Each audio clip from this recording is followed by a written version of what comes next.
You ever see an ad and just wonder how it works? Like, what actually makes it so convincing? Well, today, we're going to do exactly that. We're going to deconstruct a pretty simple message to see how it's built. Now, the goal here isn't to judge it or anything, but to kind of get under the hood and see how the engine of persuasion really works. Let's get right into it. And this is where it all begins, with a really bold, really simple, and super direct claim. Best spiritualist in San Francisco. This is the headline, right? The hook that's designed to grab your attention. It's an absolute statement, and it's meant to establish authority from the very first second. So that leads us to the big question, doesn't it? How do you actually build a claim like this? What are the building blocks that are holding up that huge headline? Let's treat this like a little bit of detective work and just take this message apart, piece by piece.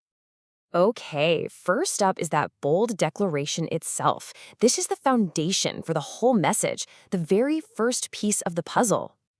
So notice how the message immediately pivots from a big general claim, best spiritualist, to a specific person.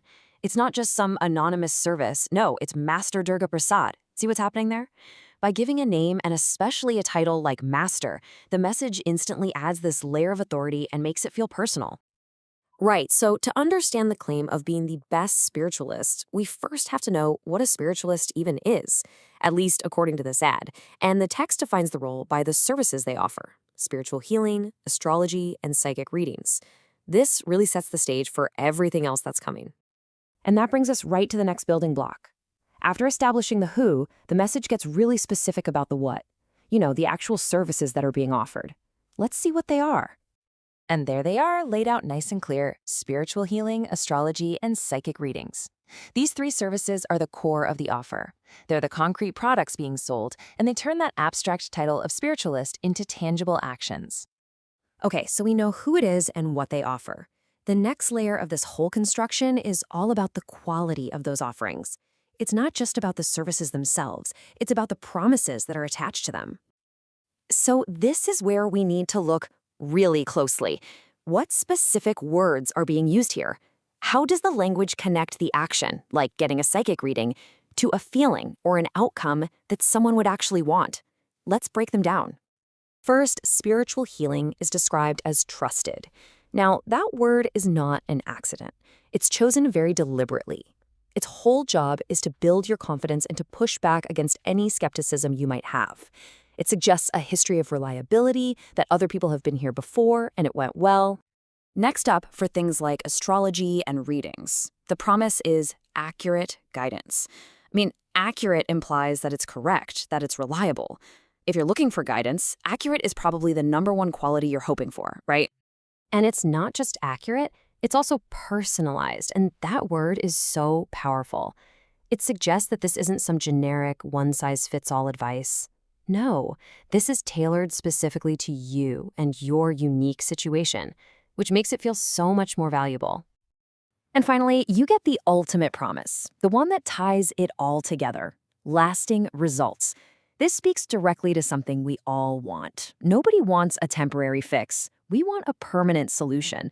And this phrase promises exactly that: a real long-term outcome. So let's put it all together. This table lays it out perfectly. You've got the what on the left, the service, and the why you should want it on the right, the promised quality. Spiritual hearing is trusted. Guidance is accurate and personalized. And the big picture outcome for everything: lasting results. You can totally see the strategy here. Every promise is carefully matched to a specific service. So, you've made a bold claim, you've named an authority, you've listed the services, and you've attached all these persuasive promises. There's just one final, absolutely crucial step. You gotta tell the reader what to do next. This is the direct invitation, or what's known as the call to action. And this message makes it incredibly simple. You have 3 clear, direct ways to take action. You can visit the website, you can send an email, or you can just call the number. There's no confusion. The whole goal is to remove any barrier between being interested and actually making contact. So when we strip it all down, what we're looking at is a really clear and effective structure. It all starts with a big claim: best in San Francisco. Then it's backed up by details: the name, the services, and those persuasive promises. And it all ends with a clear call to action. Here's how to get in touch. It's a classic formula, and it's powerful. And that's our deconstruction. The real takeaway here isn't about this one ad, but about this structure itself. So I'll leave you with this question. Now that you know this simple framework, claim, details, action, where else do you see it? Keep an eye out for it in the ads, the emails, and all the other messages you run into every day.